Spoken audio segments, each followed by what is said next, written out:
Hi everyone, I'm Shelly from There's No Place Like Home at redheadmom8.wordpress.com. I was racking my brain trying to come up with another idea for a new series for my Patreon videos. And I'm sure that I'm not the only one like this, but the other day, my brain was just running about the idea of school and the history of it and why it was instituted, when I had an aha moment that really got me started and I realized I found my series. So my new series for my Patreon patrons is going to be the Hegelian Dialectic and Compulsory Schooling.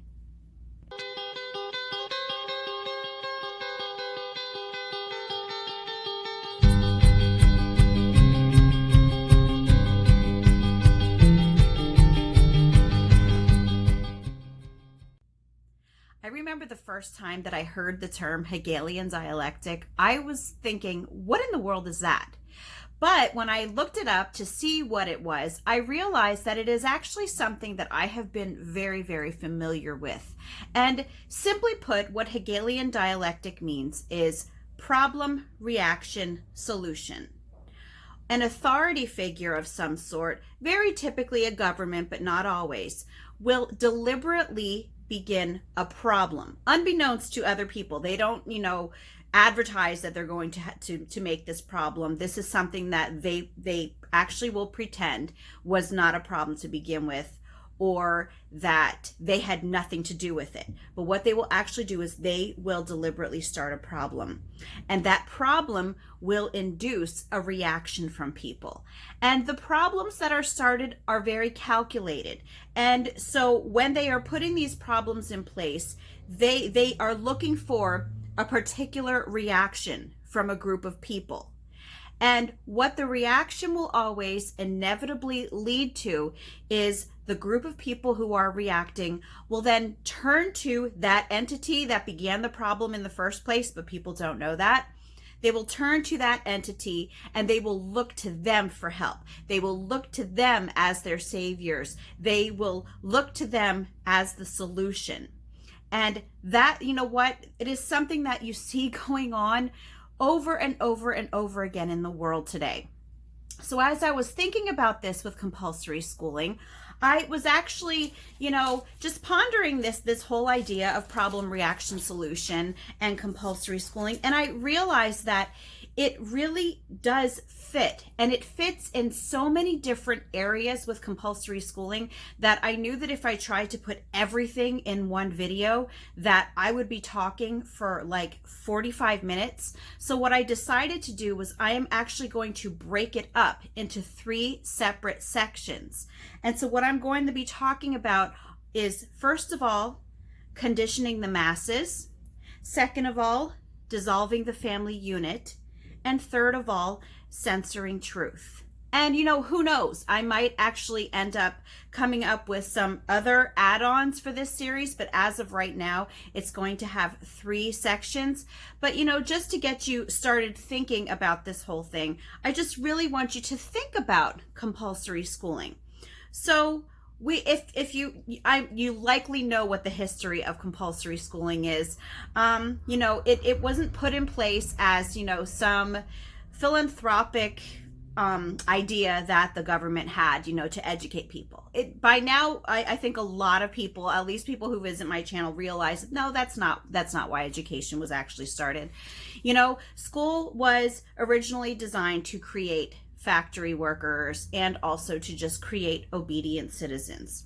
So when they created school, compulsory schooling, now I will say that, yeah, there were one-room schoolhouses up at this point, and they were not a part of the problem. The problem was when the government decided to take it upon itself to demand that children be taken out of their homes by force and attend these schools in the name of education. And again, I cannot emphasize enough that that's not really what it was about. But the whole idea of compulsory schooling, yeah, it began a problem. And the problems are exactly what I was talking about, conditioning the masses. People were dumbed down. They lost some fundamental life skills that they were picking up through, just the way that families were living for generations before them. They lost the ability to think.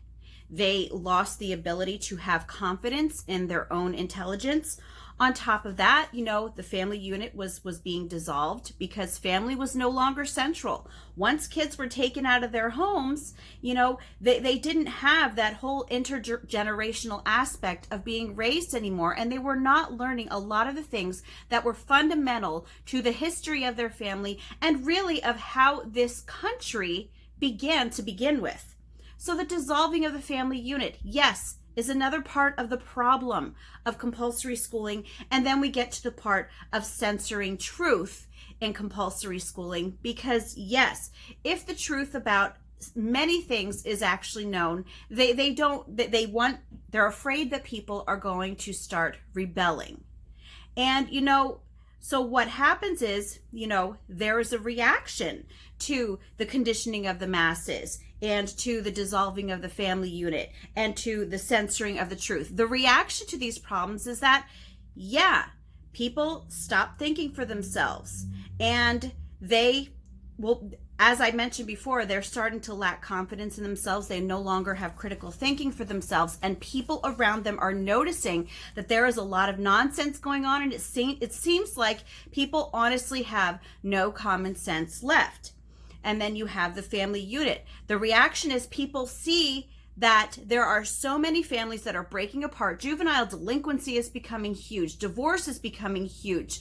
Abortion is becoming huge. People are reacting to this, and they are seeing all the problems with the families, and they're seeing the problems of bad parenting, and they are wanting a solution for this.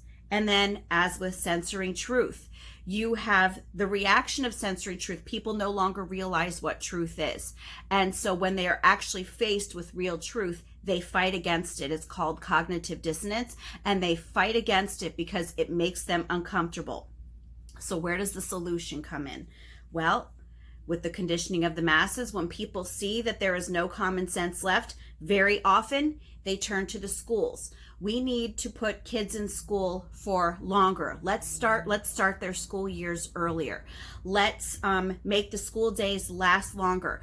Education reform. That's what you hear everywhere, is education reform. They are looking to schools for the solutions to problems that were started because of school. The same thing goes with parenting.